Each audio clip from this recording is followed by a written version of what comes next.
Common council session, July the 10th, 2012. Great to see everybody out tonight. Wish we could have used you at the public hearing for the Central School demolition and the comprehensive master plan. We appreciate you coming out this evening. If you'll please stand and join me in the pledge of the American flag. I pledge allegiance to the flag of the United States of America and to the republic for which it stands, one nation, under God, indivisible, with liberty and justice for all. Roll call. Mayor Lamb. Present. Councilman Rodriguez. Here. Councilman Rivera. Councilman Brown. Deputy Hearings having overtime. Councilman Martindale. Here. Councilman Pearl. Here. Police Chief Moore. Here. Fire Chief Robertson. Street Guard Bowles. Here. Mechanic Collins. Keep working. Sewer Stacy. And Building Commissioner Pounds.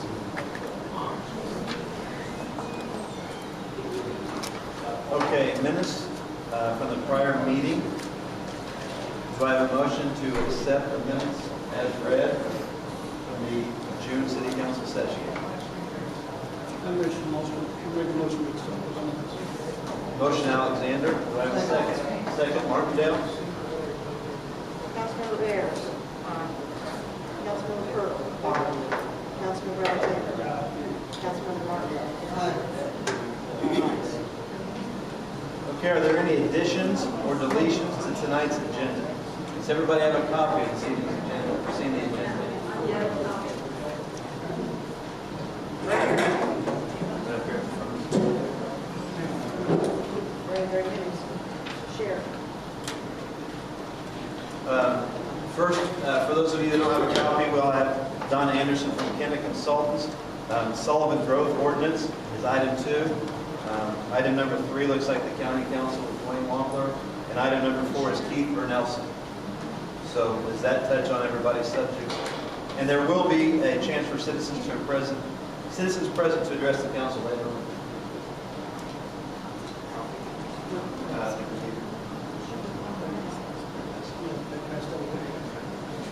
Okay, department reports.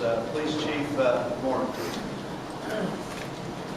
Month of June, we worked 14 field accidents, 7 breaking and entering, 10 domestic disputes, 1 intoxicated driver, 16 investigations, 21 theft reports, 56 traffic stops, 6 vandalism calls. Altogether, we answered 297.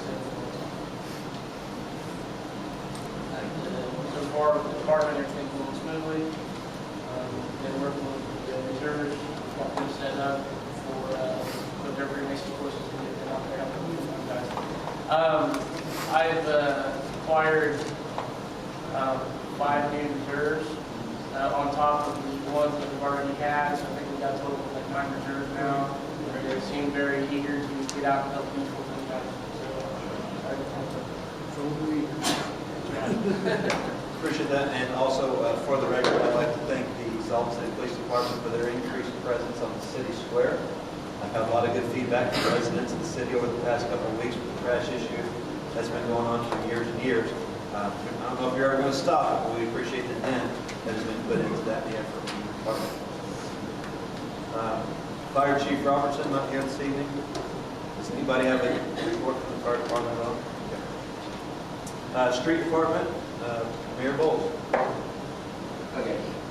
Well, as you're aware, we had to clean up for a couple weeks ago. It didn't turn out very good. We had about half what we usually have. We got rid of some stuff. I've been mowing much last month, but we're up to 41 lots now.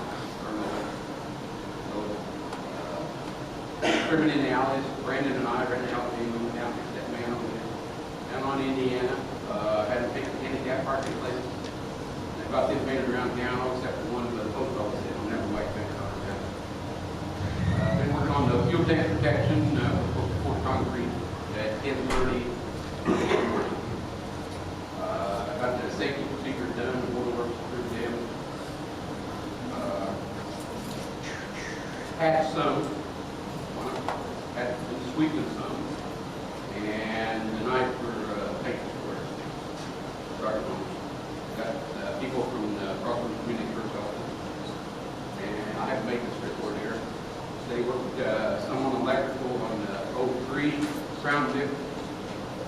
Worked helping me on the man over there. Brandon's been working a bunch on the poles around the things, and I've utilized it for fun. Agreed to service the backhoe, the back on, and we're going to probably need to get the converter for the fire truck. On one of our vehicles, getting all the lights they going out. Change the water pump in the engine too, and the first without I just, as we mentioned last week, the Board of Public Works meeting, I appreciate your effort, particularly to basically single-handedly organizing a citywide cleanup.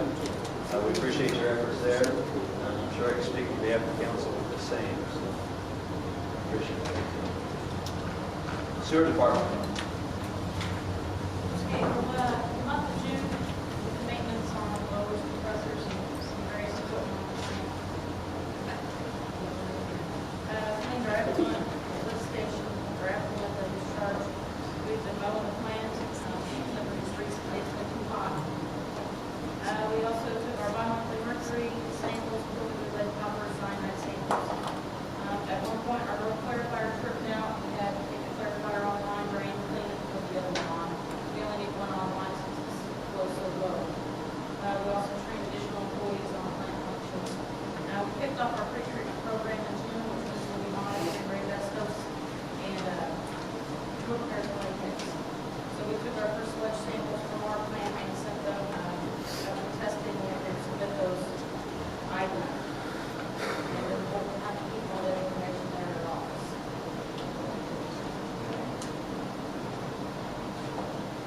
Okay, thank you. Any questions for the Sewer Department? Cemetery Department's not here. Okay, Planning Commission.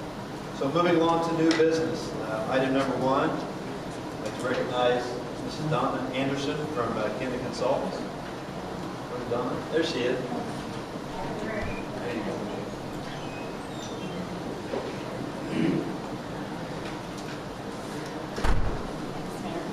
I just have 2 resolutions that I need to pass by the council. The first one is for the comp plan grant application for the local matching portion of $1,050. And the second one is, pardon, you can hear me? I'm sorry. The second one is for the demolition, the brownstone grant for the demolition of the former Central School building. $49,000 for your managed portion. And that's what the public hearing was on at 6 p.m. at Salt City Hall. So I believe all the information from the council. And just to reiterate that, that is the federally funded demolition of the old Central Elementary School that we've applied for the grant with Okra. Kenda Consultants are doing all the legwork on that for us. So hoping to clean up a huge eyesore and have something for the entire city to be extremely proud of, introducing a possible Central Park to downtown Solomon. So we appreciate your efforts on that. And the other resolution was towards the comprehensive master plan. The city of Solomon has not had a comprehensive master plan since 1945. It was updated in 1968 with the birth of the Solomon County Park and Lake.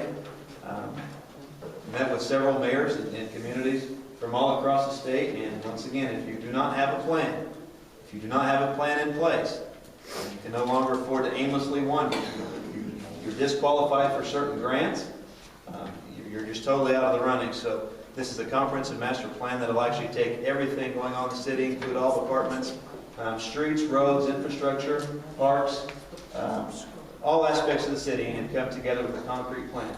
It's nobody's necessarily agenda, but it is a somewhat of a blueprint.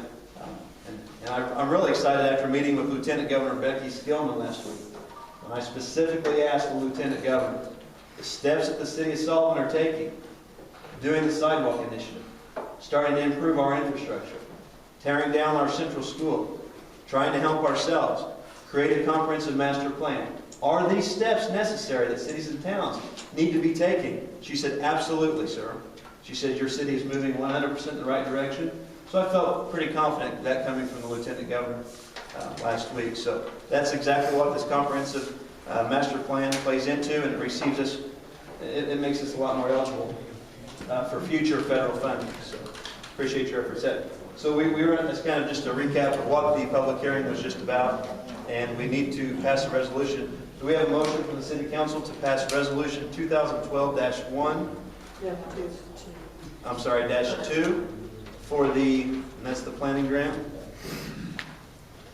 Yes, for the planning grant for the comprehensive master plan. Do we have a motion? I'll make a motion. Motion Bertle. Do we have a second? I'll second that. Second Alexander.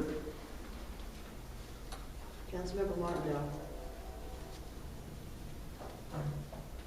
Aye. Was that an aye?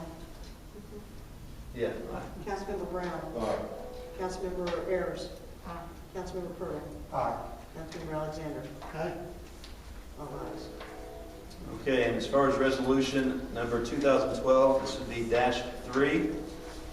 Moving forward with the demolition and cleanup of the old Central Elementary School.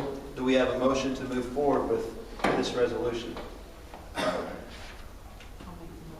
Motion Ayers. Do we have a second? I'll second. Second Alexander. Councilmember Martindale. Aye. Councilmember Brown. Councilmember Pearl. Aye. Councilmember Ayers. Councilmember Alexander. Aye. All ayes.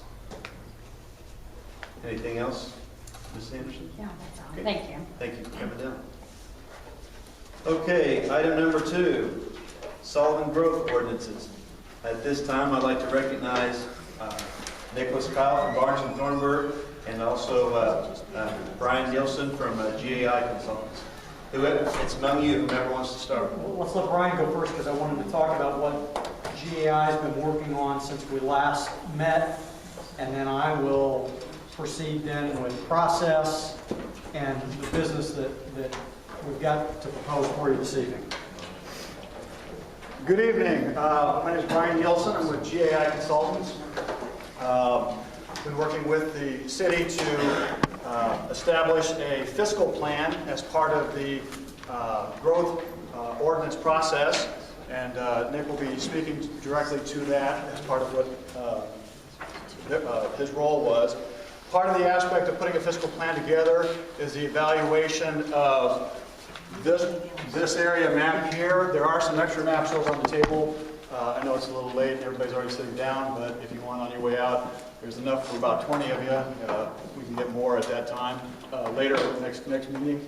But the aspect of this process is to go in and GAI's role was to evaluate a parcel by parcel understanding of the land use utilizing county data and aerial mapping, and from that do establish a fiscal understanding of the financial impact for the city as to what occurs when this property, if this property is annexed.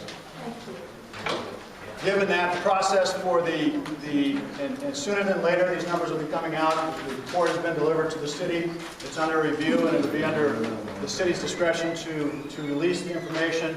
But this was literally going down to every aspect of information that can be found on the properties involved and doing an understanding of what the tax caps associated with an annexation process is after it comes into the city versus what the existing tax areas are. The fiscal report is an estimate. As an estimate, there are a variety of assumptions made.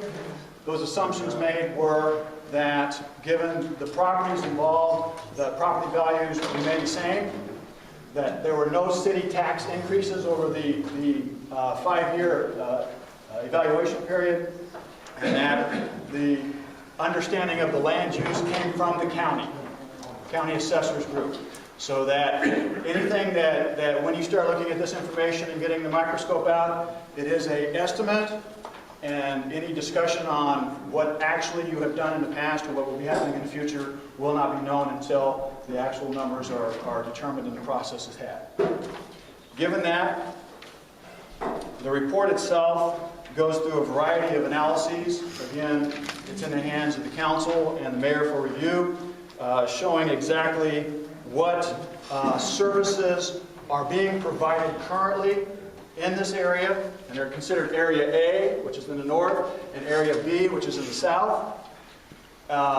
Those services that are existing today, and then what services would be required from the city at that point of annexation, and at what timetable that would occur, and the fiscal impact from providing those services as compared to what is currently being provided. So it all comes together as to what you're paying now and what you're paying later. With that, Nick, if you certainly go ahead and take care of the ordinance. If there's any questions before I get to Nick. No, just officially we want to welcome Nick Leskoff, like I said, from Barnes & Thornburg. They are our legal firm that is taking care of the Sullivan growth opportunity. And if you could just kind of give an idea to the residents and the council exactly what we're trying to accomplish here this evening. Absolutely. And it's important, and in a moment we'll have official business to talk about to kind of get the process started. But it's important to know that this is essentially the first step in a very public process. And what I just handed the council is a proposed timetable. There's about 50 of these here on the corner of that. If you all want to pick one up on the way out, that's fine. I thought maybe you'd be interested in it. Because if the council should decide to proceed with these annexations this evening, we're going to start a process. You're going to be starting to get things in the mail. There will be public hearings held. And this timetable is in essence the timetable I would propose for you all. I would expect if you should so choose to follow this timetable, it would be the timetable that would apply to what's going to happen, so that you all can be kept abreast and maybe know what's happening before you get notices and things like that. Let's talk briefly about what annexation is and what that process is. The last time that we met, we went through sort of some frequently asked questions: why cities would want to annex, where they can annex, what the process is for annexation, how you could challenge an annexation, all of those things. I'm not going to rehash all of that completely tonight. What I want to focus on tonight is the process.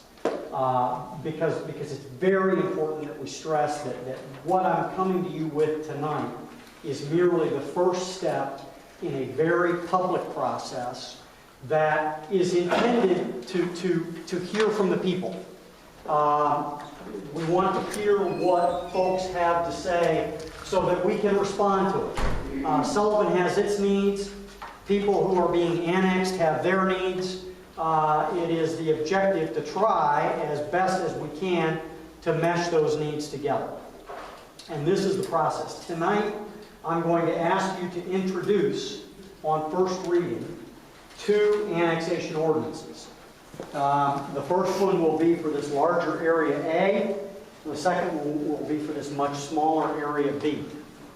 I will also ask you to adopt a resolution which will adopt that fiscal plan that the folks from GAI just spoke about. That fiscal plan, it's a fairly lengthy document, but it essentially spells out what you can expect to receive as a part of annexation in terms of services, when you will receive those services, and how the city is going to pay for it. So that's in essence what that fiscal plan does. I will ask you tonight to consider a resolution which will adopt that fiscal plan. Once we've taken those steps, we then start the process. Now, it's important to remember that none of what we do tonight is necessarily set in stone. As I said, it's intended to be a public process. It is intended to hear from the people. It is intended for the council to consider and mull over all of the various things that pertain to annexation. And we may amend the fiscal plan as we move forward. We may amend the ordinances as we move forward during this rather lengthy process in order to react to the collective needs of everyone. So we'll introduce tonight Then we will schedule a public hearing. Now, I am presently proposing that that public hearing be scheduled for October 9th, 2012. We have to provide 60 days notice of that public hearing. The notice will come in two forms. It will come, first of all, published in the newspaper. Secondly, every property owner, and trust me, there are going to be property owners who do not receive this because the records currently, the current owners of the property may not match what the county has. So we're using county lists for our mailing list. But every property owner, according to the county's lists, will receive a notice of the public hearing. That notice is going to include a number of things. It's going to include a map of the annexation area. It's going to include a summary of the fiscal plan. It will include the anticipated zoning that will apply after annexation. I understand that many of you, all of you, do not have zoning presently. Well, when you're in Sullivan, you'll have zoning. And the ordinance that I'm proposing would adopt the zoning classification for Sullivan that most closely corresponds to the current use of the property. So it isn't a plan that we would come in and overlay some zoning that is inconsistent with how the property is presently being used. So there will be a number of things that come. I mean, it's a pretty detailed packet that you will receive in the mail. All of that will take place probably within the next month. We'll come back and have a public hearing on the 9th of October. After the public hearing, the council has to wait a minimum of 30 days, but not more than 60 days, before it can take final action on the ordinances. Now, if it proceeds to adopt the ordinances, we will then publish notice of adoption of the ordinances in the newspaper. That then triggers what we call a remonstrance period. There is a 90-day period following the publication of the adoption of the ordinances. That is the time period when folks out in the annexation area can file a remonstrance petition. Now, a remonstrance petition is the only way to challenge an annexation. There just is no other way to do it. And a remonstrance petition must be signed in order to qualify as a remonstrance petition. It must be signed by the owners of 65% of the parcels. And if you own more than one parcel, you count as an owner for each parcel that you own. If you're a husband and wife and you own a single parcel, you only count as one owner. So it's essentially a parcel count. And if the owners of 65% of those parcels sign a remonstrance petition, then there's a remonstrance. Or the owners of 75% of the assessed valuation can sign and have a valid remonstrance. A remonstrance does not mean there is no annexation. A remonstrance merely means that we go to court. Where a judge can decide whether or not the city has essentially proved its case on annexation. And so, we'll proceed then to put on our evidence, remonstrators to put on their evidence, the judge then decides. But that is the process. If there is no remonstrance filed, the annexation takes effect 90 days after the publication of the adoption. The schedule that we have put together here would have the ordinance taking effect in February of next year. If the ordinance takes effect in February of next year, and I notice already I've got a missed date on this schedule. It says February 15, 2012. It's actually February 15, 2013. If it takes effect in February of next year, the first assessment date for property taxes, where you would be in the city of Sullivan, would be March 1, 2013, which would mean the first property taxes that you would pay for being in the city of Sullivan would be in May of 2014, because we pay property taxes in arrears. The only tax increase that you will see from annexation is property taxes. There are other changes in revenue streams that the city receives, but mainly that's the city's share of taxes you're already paying. Those other taxes don't increase for you. It's just Sullivan gets a bigger share of the taxes that you're already paying. The only tax increase that you will see as a result of annexation is an increase in property taxes. Those of you who are on sewer will see a reduction in your sewer bill as a result of annexation, because I believe, correct me if I'm wrong, Mayor, there is an outside city surcharge. 125%, so anybody affected will have a 20% decrease in their sewer bill if they're on the city sewer. So if you're currently connected to the city's sewer system, you will see an immediate reduction in your sewer bill as a result of annexation. That is the process. I'm happy to answer questions about the process from anyone before we start the official business, if you will, of what I've got to propose. I see a lady with her hand. What is our tax rate going to be? How much, you say it's going to increase by how much? Well, it's going to change parcel by parcel, and we have a spreadsheet that we're compiling that will be able to give you to the dollar the amount that all of your taxes will go up as a result of annexation. We're going to give that probably this week. The mayor will have it available. And then we will be able to get a copy? Absolutely. You can call the mayor, and that information will be to the penny for every one of you. Now, I'm going to add a caveat, all right? We are telling you the change in your property taxes as a result of annexation. There are other taxes out there. You pay a school rate, you pay a county rate, you pay a township rate, all these other taxes. We have no control over those taxes. So they may go up, they may go down, any which way. What we're going to tell you is the dollar amount that your taxes will change with and without annexation.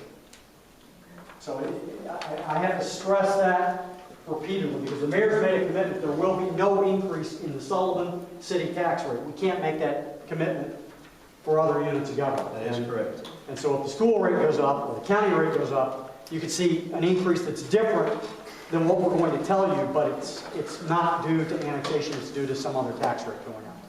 Other questions? Okay, for those residents who live in this area that have no city services, are you going to be able to tell me how much it is going to cost me to connect to the city sewer, because I now have a septic system, and and how much of an increase of these type things, because I have no city services and have never had city sewer services? Okay, well, and this is an important question, and it is frequently misunderstood about annexation, especially when we're dealing with sewer.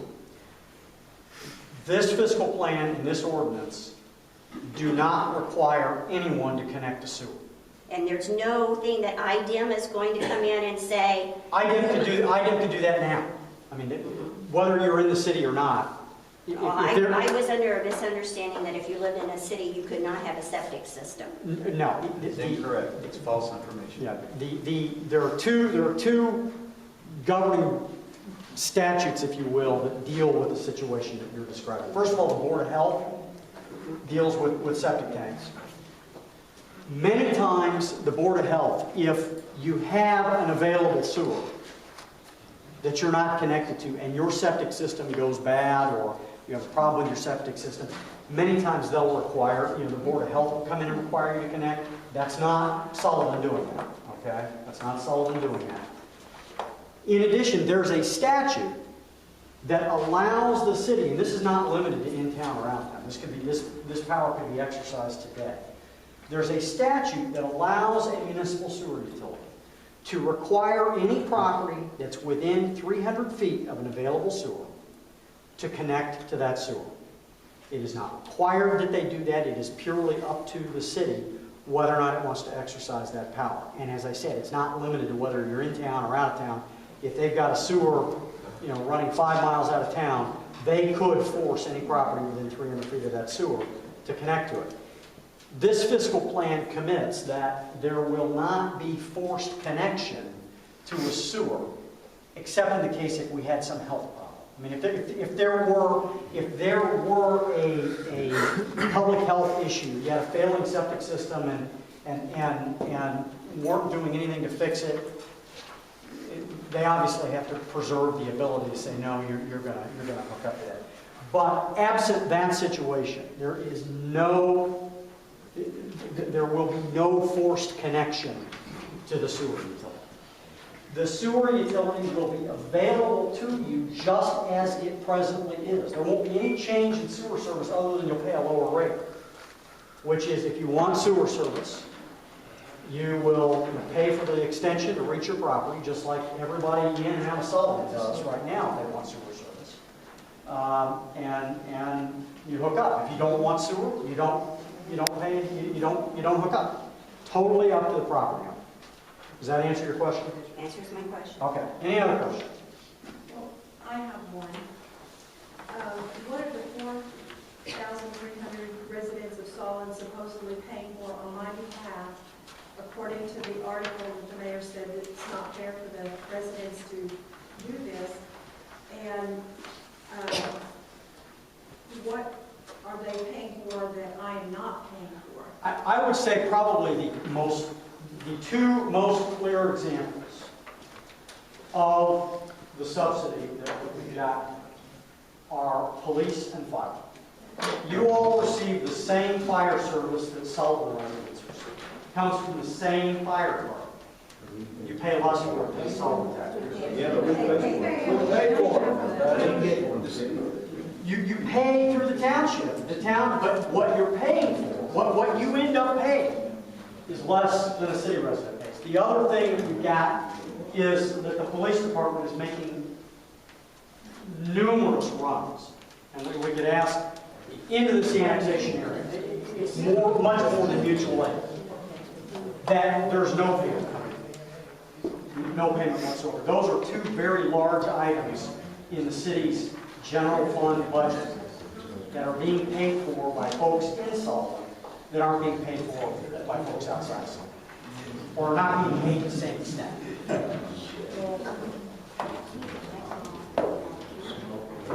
Question about the tip zone and how this is going to affect it.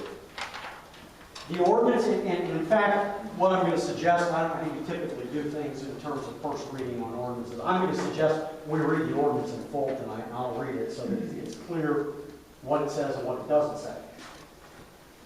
The ordinance provides that the county will maintain jurisdiction over the TIF zone to the extent of all property taxes other than the city rate. City gets its rate, but the county will continue to maintain jurisdiction over all of the other taxes that are received. So the county will continue to control that. I thought we had set up that if the taxes increased in the tip zone, that increase went into the tip zone. Well, this is another commonly misunderstood aspect of annexation. When you have a TIF zone, a TIF district that's set up, that is later annexed, you continue to receive, the county that set that up, continues to receive the taxes, the tax rates that were established at the time it set up the district, but it doesn't get that new layer of taxation because the TIF district was never set up with the city rate in mind. In fact, what I would tell you is, in fact, given that there are no bonds outstanding on this TIF district, if we didn't put a provision in here to deal with the county maintaining jurisdiction, the county would lose jurisdiction of the TIF district completely upon annexation. But we understand that the county is depending on some of those monies to fund some projects. We want to continue to preserve that, so we're going to preserve that funding source so that can continue to exist. We don't want to disrupt that. So we've got a special provision in this ordinance that deals with that. But if you had a typical TIF district that had been established and there were bonds outstanding and it was annexed, we wouldn't have anything in the ordinance to deal with the TIF district, and it would just be a matter of course that the TIF would not capture the city rate. It would continue to capture all of the other rates that it was capturing at the time it issued the bonds, but not the city rate. When you have a TIF district for which there are no bonds outstanding, it just goes away. But we are preventing that from occurring. What? Would you ever get a copy of this one? Yes, I'm going to read it here in just a moment when we get to business. You'll hear what the language is. Yes. Other questions? Well, I'd like to know what benefits I'm going to get per, I live on North Section Street, there's nothing that I'm going to get except higher taxes. I'm not going to get a new street. I'm not going to get street lights. I don't have a sidewalk. What am I getting? I'm getting higher taxes. I'm getting nothing. And as far as when a policeman or a fireman, I've been around, they come from all, the sheriff, the police, the state police, and all the different fire come together. So if you call one, you're going to get them all anyway. You know, I don't understand this. I you're, want a house because it was out of the city limits. I didn't want it in the city limits. your comment is a frequent one that we hear in annexation. I'm not going to convince you otherwise. I can just tell. No, but I do want actual facts and figures. You can look at the fiscal plan. All I can tell you is the simplest thing that I can say, and it's not going to convince you, and I don't expect it to. The simplest thing that I can say is, yes, your taxes are going to go up. I've got people that are in Sullivan who've been paying unfairly high taxes to keep your taxes low. Lower their taxes? The state will set the tax rate. So, you know, it's the plan to hold the taxes. It's the plan to hold the taxes. They've gone up in pretty much every year in the past. They're not going to go up with this. So the answer to the question, that's the answer to the question, and I know it's not going to convince you, I'm not trying to, but that's the answer. They put a tax on cap on taxes a couple of years. There is a cap on taxes. This is going to be, and this is why I can't just stand here and tell you, oh, this is the amount of your impact, the amount of the impact in a room like this, because it varies for each individual property owner as a result of the tax caps. All right? Some of your property is capped at 1% of your gross assessed value. Some of your property is capped at 3%. Some of your property is capped at 2%. So yes, there are tax caps.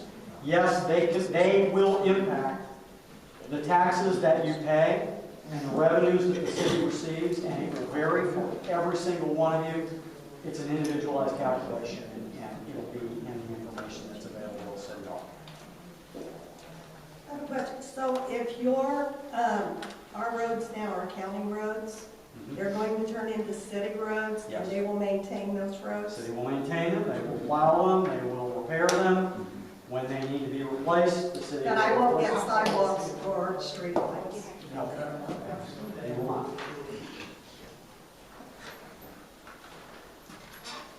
How about for fire protection, you were talking about, well, I know you've had to get rid of some firefighters and you work in volunteer service. Will you have to hire more back, more policemen in order to take in this other area? I think the fiscal plan assumes there will be one full-time firefighter brought back on.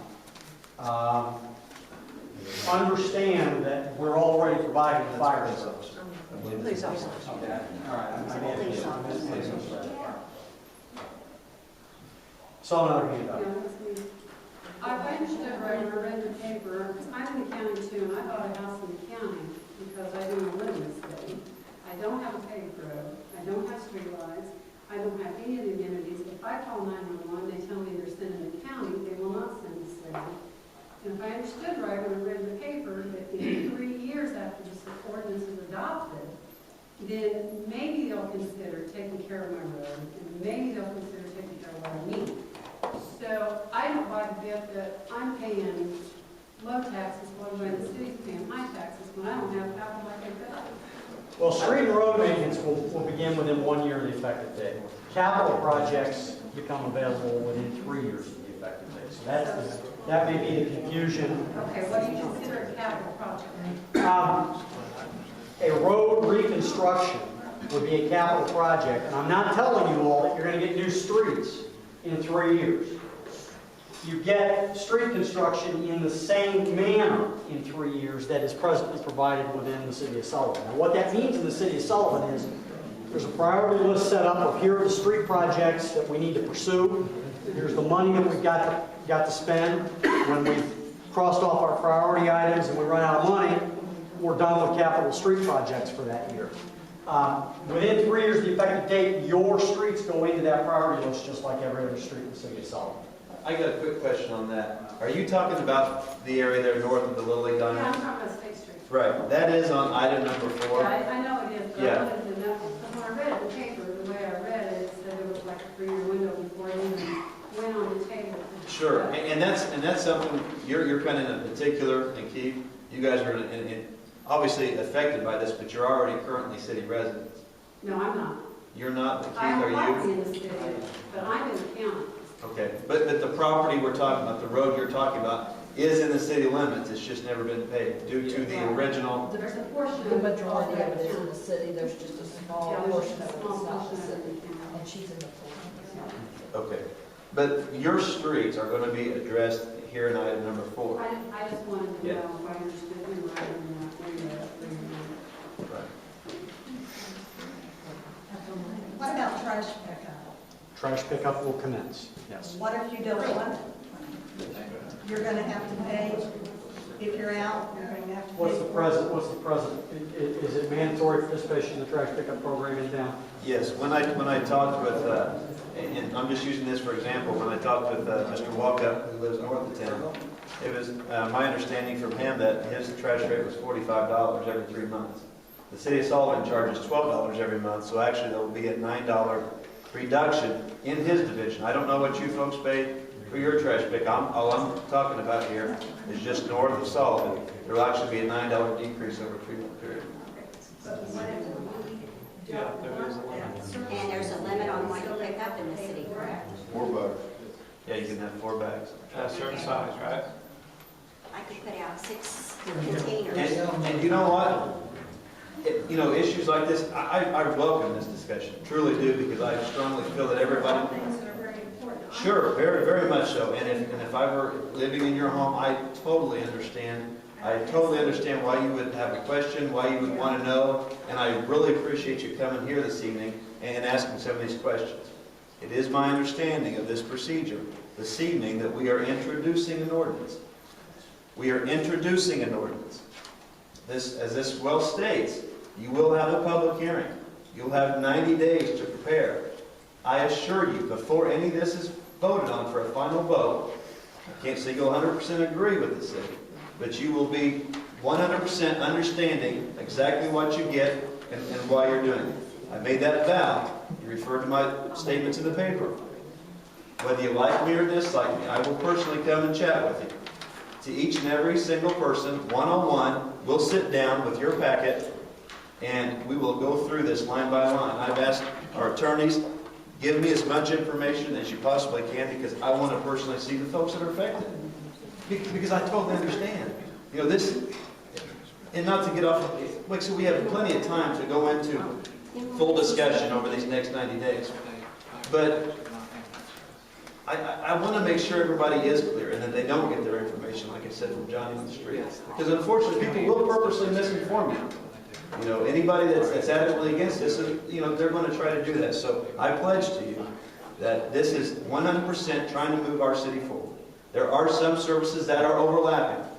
I don't care what city you're in. They bleed over. You made the statement a while ago that the state police come, and the county police come, and the city police come. I don't know if you've ever had the police to your residence. And I guess I asked that question. How many folks have actually had to call the police and they've come to their residence in this room? So we have 2, 3. I've called for that. 4. I've called for the county, for this, I've called in about the people in the cemetery, but never to my residence. And when you said the county dispatched county deputies, well, regardless of who was dispatched, was there a city officer present with it?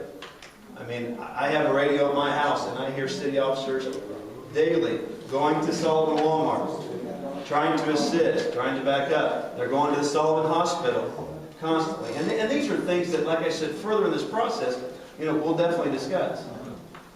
I've had phone calls up to my mom's that lives in Sullivan Heights. And because the county was so far away, the city came up there. Right, and this isn't county deputies versus city deputies or city officers by any means. This is a true partnership. I don't want to. I'm not worried about being territorial by any means. No.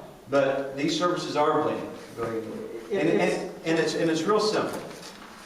you know, basically my stance, and it could be, you know, more complex as we talk. But the city of Sullivan must grow. The city of Sullivan, if you go from Chicago to Evansville, you can name on one hand how many cities have not come to their bypass. On one hand. Shelburne is on both sides of the highway. Farmersburg is on both sides of the highway. Vincennes has come out to pick up Super Walmart. Linton is on both sides of their main thoroughfare. Duggar. We all saw what happened to downtown Terre Haute. Well, I didn't see it. I wasn't quite here yet. But when I-70 came through, what happened to downtown Terre Haute? The city moved. Highway 46. The city of Terre Haute moved east. Marshall, Illinois, I-70 came through, and they moved north. The city of Sullivan hasn't even made the highway. So, honestly, I understand it's going to affect everybody individually, and I'm sorry about that. But we have to look out for the 4,300 plus the 300 people that are going to be affected. You know, we can talk about, well, my taxes went up 800 and my taxes came up 400. All I want here is our city to grow. I want us to be one city, one community. If you do receive fire protection, you say you pay for it. You pay the township. Quite frankly, we had a $500,000 fire department, and the township only paid $60,000. So what you say you pay for it, in what percentage is it fair? And that was regards to my fairness team. In what percentage is it fair? And like I said, there's plenty of time for a healthy debate and all this. All I want is fairness for our city residents, and the future of our city is not downtown. The future of our city is Highway 41 corridor. Junior. You're saying the city hasn't got enough money, that's how come the ambulance. I'm sorry, Keith. The city hasn't got enough money, that's how come you want ambulance. How much does it cost the city to have this attorney? How much does it cost us for 5 years to apply this? How much more taxes we got to pay and the city hasn't paid? We had enough of this stuff, man. You talk about progress. That's right. When Walmart moved in, we lost our downtown business. If you tax Walmart, is there a guarantee that they will stay? $18,000 a year. Well, you're saying that. They raised. Guarantee us that Walmart's going to stay. We got Walmart in Terre Haute, Super. We got Walmart in Vincennes, Super. We got one in Linton, Super. We got one in Robinson. Is Walmart going to stay here and stay open? How many years? Tell me that. Can Hardee's afford the tax? Can Burger King afford the tax? I drive by there every day and there's hardly anybody there. The only way you get any business out there is local people here goes to McDonald's. That's the only possible restaurant out there on 41. Newfield, now wait a minute, Newfield is closed. It's reopened. Who owns it? It's not a person in Sullivan County. It's foreign owned. That's what's coming in here. You can't guarantee me a business coming in here is going to be open 5 years from now. Guarantee me that. Junior, I can't guarantee anything. That's right. I can't guarantee we're going to pay for an attorney. We're going to pay for an attorney. And we're going to pay all these taxes just like we did in the county, the commissioners. That don't make sense to me. Well, first off, I have two questions for you. First off, your property, when you say we, you're not being annexed into the city limits. I don't care. People, you're going to raise taxes. I mean, if the state hasn't got any money, who's going to make up the tax basis? And second off, while you're concerned about Walmart and while you're concerned about McDonald's, I'm concerned about Brown's Jewelers. I'm concerned about Jay's Auto World. I'm concerned about Henry Bow. I'm concerned about Colonial Gardens. I'm concerned about the mom and pops that built this town that continue to pay the tax, but a multi-billion-dollar corporation has destroyed your downtown and told you to kiss their butt. They're not giving you a dime. Those are the mom and pops that I'm concerned about, not McDonald's and Walmart, Junior, so we disagree there, and I apologize. I'm not saying we disagree. What I'm saying is, if then people lose their jobs, that's not worth it, man. Junior, a multi-billion-dollar corporation, do you truly believe that because of an $18,000 increase, do you really believe that Walmart's going to leave Sullivan? Do you truly believe that? Is it possible, man? It's possible that any of us could leave Sullivan. It's possible that any business could close down. And like I said, I appreciate the discussion. I've heard already. Heard and this. The bottom line is, we're introducing an ordinance this evening to investigate this, to look further into this, to see if this makes sense, to see how it's going to benefit not just the 300 folks, but the 4,300 and the 4,600 of us all together. That's all this is this evening. There'll be plenty of public hearings. There'll be plenty of discussion on this. I think frankly what would be more likely to cause Walmart to leave would be if Sullivan Police and Fire didn't respond. And somebody's got to help pay for that public service, for them to respond to that area. You've seen, because of the tax caps, this 4,300 can no longer afford to this burden of our police and fire. I'm just emotional as anybody else. People think I'm against these departments. I'm just as much for them as anybody sitting up here. But I have to take my emotion out of it, and I also have to look at it fiscally. And what makes sense? We've got to pull together and help support these departments. Well, that's my question is, join me in moving progress. I heard you say, Clint, this money that's from the annexing, what's it going to? I heard you guys say it's going to add, in the fiscal plan, there's one police officer. Is there anything in there for just not police, fire? I mean, the whole citywide, is it going to hire a new street department worker or? Chuck, I can't tell you what exactly, in the future, what we might have to hire, what we might have to do. I will tell you this. In the fiscal plan, one city officer will come. He will be employed by the city. But I can assure you, the city of Sullivan, we had to make very tough financial decisions. But I assure you, the revenue generated from annexation will not subsidize the general fund. The budget has been balanced. This isn't a bailout of city funds, and I want to make that apparently clear. You will see your tax dollars at work. I guarantee it. There are projects in the making right now. There are homes being torn down in this city. We are moving forward. Central School is going to come down, come hell or high water. I promise you that. And I need your help. I need your help to finally move Sullivan forward to annex for the first time since 1959. If we don't grow, we die. Mr. Stewart. Yes, but back to the tax rates and everything, with the new tax bills being sent out in the city of Sullivan, how's that going to affect us? Since you're saying the balance budget now, these taxes increased on the fall installment? The fall installment tax increase, it's not a city tax increase that I'm aware of.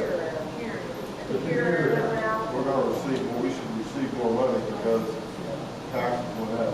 And there's probably a few people out here that probably say that their taxes went up, not because of anything that the city did. Right, just because of the error calculation of what So we are going to receive a little bit more money than what was planned. Were your numbers based on before this computer glitch was found or after?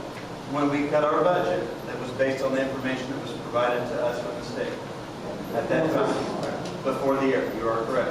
And that, we have to go that way. That was what was presented to us. Just trying to determine now that if we're going to have a surplus of money or an extra amount of money, when will we know how much this really is?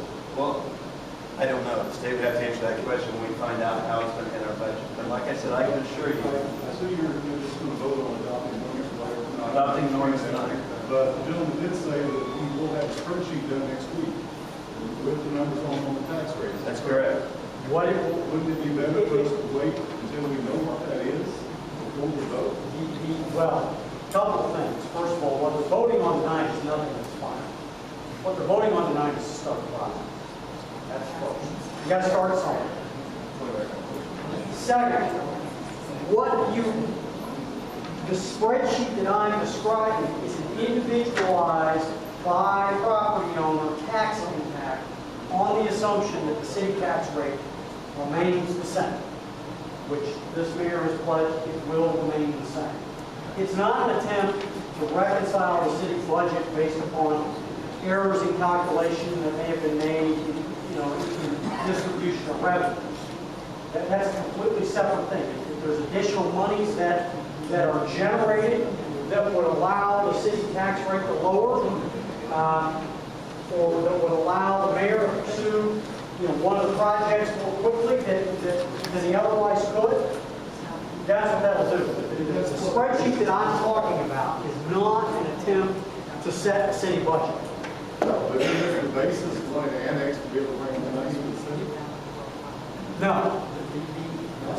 What I'm talking about is a spreadsheet that shows the revenues that annexation will generate compared to the costs that annexation will cost. So those, what you're describing is different. Nick? Yes. So what is the cost of the annexation process? Where are we today and where's that money coming from? Because I don't believe the council has it. Well, I'm assuming it's going to come from the general fund. I don't have none of my bills. I don't know what we bill. I'm assuming it comes from the general fund. The cost is going to depend. I mean, we're very preliminary. What are our businesses we've done with enough businesses? Okay. So, Not the so general if this fund. process proceeds from tonight on, if we get up to October 9th, estimated cost, you're a few people, you don't work for free. Maybe you do. I bet you don't. I don't work for free. You're right. Well, the first, I can say this, the first year installment of $280,000 in influx into the city coffers, their costs, what we're paying them is a drop in the bucket. And not just the $280,000 from the first year, the residual income over the next 10 years. I know, but what is the cost? I mean, I get part about The 30 cost- years. 35, The cost- 70 and 18,000 is the second. It's driven largely by these folks, frankly.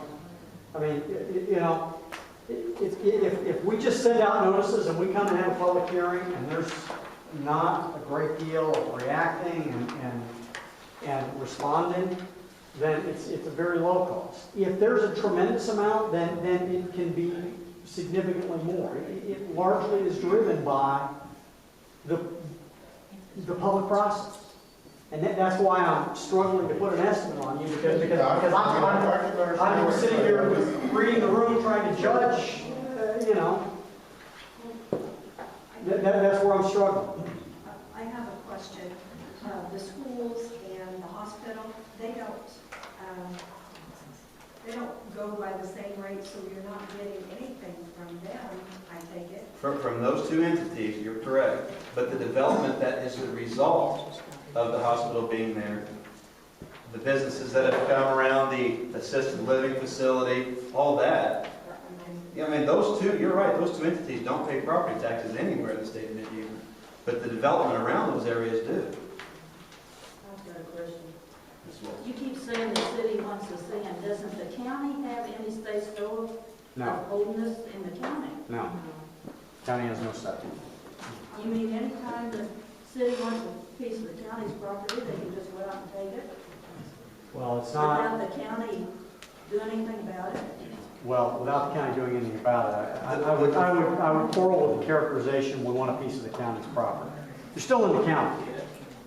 And Still in the county. we're county residents too. We pay county taxes. The city of Sullivan, we pay county tax, we pay school tax, we pay the city tax. So we are also county residents. And the county gets the majority of our And the county taxes. gets our money that we pay here in the We city. get a very small portion of what I pay. But we choose to live in the city too, though. Well, the county will get the biggest portion of your tax still, the way they do now. It's gonna raise a little bit, it'll raise a little bit. We get, the counties will raise also the portion that they'll get. This is a question of very. Are we going to get a person to represent us? That's up to you. Is there going to be a council person, another district? Yes, absolutely. You will be voters in the city limits. Absolutely. You will be. Councilman, you'll have representation. Absolutely. This area will be assigned to Council District 2 initially. This area will be assigned to Council District 4 initially. They'll need to be redistricted Who before is the... Council 2 on here? I want to know right now.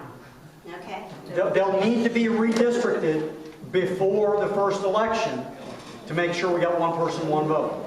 But initially, that's the this will be your council person. Okay, I have another question. I would like to know how we have two areas, and in the past, and I know I haven't kept up with law, that I thought that annexing had to be contiguous, is that there could not be any breaks in them. We've got two ordinances. These are You have two two separate, different they're two ordinances. separate annexations. There was a lady in the back who's had a question for like 5 minutes. That's Dan Fowler. Yes. While the air conditioner was running, I didn't hear what the answer was on where this funding was coming from for this study so far. Edit.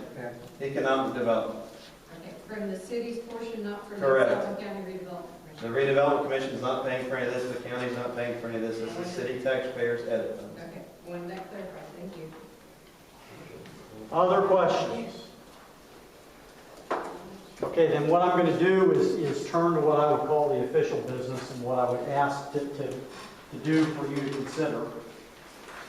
What I would suggest, I will read each of the respective ordinances, and then I would ask for a motion to pass on first reading those ordinances. And then I will also then read the resolution and ask you to adopt the resolution so that we can get started if it is your desire to do so. The first one is going to be the larger one, which is actually ordinance number 5, which is an ordinance of the Common Council of the City of Sullivan, Indiana, annexing certain territory into the City of Sullivan, Indiana, placing the city within the corporate boundaries thereof, and making the same a part of the City of Sullivan, the north and west annexation. Whereas the Common Council of the City of Sullivan, Indiana has investigated annexation of property west and north of its existing border, and whereas pursuant to Indiana Code Section 36-4-3, the legislative body of the municipality may, by ordinance, annex territory that is contiguous to the municipality, subject to certain limitations, and whereas responsible planning and state law require adoption of a written fiscal plan and definite policy for the provision of services of both a non-capital and capital nature to the annexed areas, and whereas this council has previously adopted by resolution a written fiscal plan and definite policy for the provision of municipal services pursuant to resolution number 1, and whereas Exhibit A is a legal description of the territory to be annexed, which territory consists of approximately 1,128 acres, and whereas Exhibit A also includes a map of the annexation territory, which area is depicted as Area A, the western and northern edges of the current city limits, and whereas Exhibit A depicts an area that is designated as TIF district, which consists of a tax increment financing district previously established by Sullivan County, and whereas the annexation territory is at least 1/8 contiguous to the existing corporate boundaries of the town, and whereas it is the intent of this council to adopt for the annexation territory the current zoning classification that most closely corresponds to the current use of the property, and that such adoption will have taken place pursuant to separate ordinance adopted prior to or near the same time as adoption of this ordinance. And whereas this ordinance has been adopted following due notice of public hearing, and whereas this council has determined that inequities exist in that Sullivan residents and taxpayers are presently subsidizing police and fire service to the annexation territory, and whereas this council has determined to annex the annexation territory pursuant to the terms of this ordinance, now therefore be it ordained by the Common Council of the City of Sullivan, Indiana, as follows. 1, the above recitals, including Exhibit A, are incorporated herein by reference, as though fully set forth below. 2 copies of Exhibit A shall be kept on file with the clerk treasurer for public inspection. 2, in accordance with IC 36-4-3, the annexation territory is hereby annexed to the City of Sullivan and thereby included within its corporate boundaries pursuant to the terms of this ordinance. 3, to the extent the annexation territory includes land contiguous to a public highway, the annexation territory shall include the contiguous areas of the public highway and public highway rights-of-way as required by IC 36-4-3-2.5. 4, the effective date of this annexation shall be as soon as allowed by law following adoption and execution and publication as required by law. 5, the annexation territory is assigned to Sullivan Council District Number 2. 6, other than the Sullivan Municipal Property Tax rate, the county shall continue to have jurisdiction over the county TIF district after annexation until such jurisdiction would otherwise terminate by operation of law. The county TIF district shall not capture the Sullivan municipal rate as applied to the incremental assessed valuation. 7, the city recognizes and accepts the obligation pursuant to IC 36-4-3-10 with respect to township debt. 8, severability. The paragraph, sentences, and words of this ordinance are severable, and if any portion hereof is declared unconstitutional, invalid, or unenforceable by a court of competent jurisdiction, such declaration shall not affect the remaining portions of this ordinance. Specifically, if any portion of the annexation territory cannot be lawfully annexed for any reason, it shall have no impact on the annexation of the remaining annexation territory. If it is determined in any final order no longer subject to appeal and a judicial challenge to this ordinance that any amendment to this ordinance, either prior to or after its adoption, has rendered this ordinance unenforceable, invalid, or otherwise ineffective, then this ordinance shall be reformed so as to exclude such amendment and shall be considered adopted as if the amendment had never been made. 9, all prior ordinances or parts thereof which may be inconsistent with any provision of this ordinance are hereby repealed. Passed by Common Council of the City of Sullivan, Indiana, this blank date, blank 2012, by a vote of blank ayes and blank nays. What I would ask, if you desire, motion to second to adopt on first reading ordinance number 5. Do we have a motion to accept the ordinance proposed? I'll make that motion. Motion, Alexander. Jay? No, I'm trying to hear, see what's going on here. Oh, Deanne's To the left-hand side. Yes. Your TIF map isn't correct with all the parcels. Is that going to make a difference? How is the TIF map not correct? A gathering place on the west side of US 41 is in the TIF district, and all of the hospital goes to the point to the west and south of the hospital building on US 41. We will have the opportunity to make those corrections before adoption. That's part of the public process. So you folks, if you could make sure that we get the TIF to match exactly what the TIF district is, it will be correctly reflected before adoption. So we do have a motion. We do have a motion, Councilman